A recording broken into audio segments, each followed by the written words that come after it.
في حاجات في حياتنا بنتمناها بصدق، بنعيش عليها وبنرسم لها ألف صورة في خيالنا، وبنتمناها لدرجة إن قلبنا ساعات بيسبق الواقع ويفضل مستني إن القدر يلين وإن اللي اتمناه يتحقق. لكن الحقيقة إن القدر ساعات بيقف قصادك ويقولك لأ، مش ده الطريق.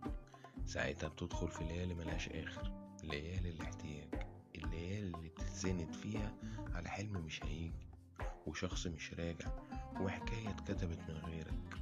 ومع الوقت بتكتشف ان مش كل اللي بتتمناه بيكون ليك، ومش كل اللي بتحبه بيكمل معاك، وتفهم ان في عطايا بتبان نقمة لكنها في الاصل النجاة، وان الليالي الطويلة اللي حسستك انك ناقص كانت بتعلمك تكون كامل من غير حد.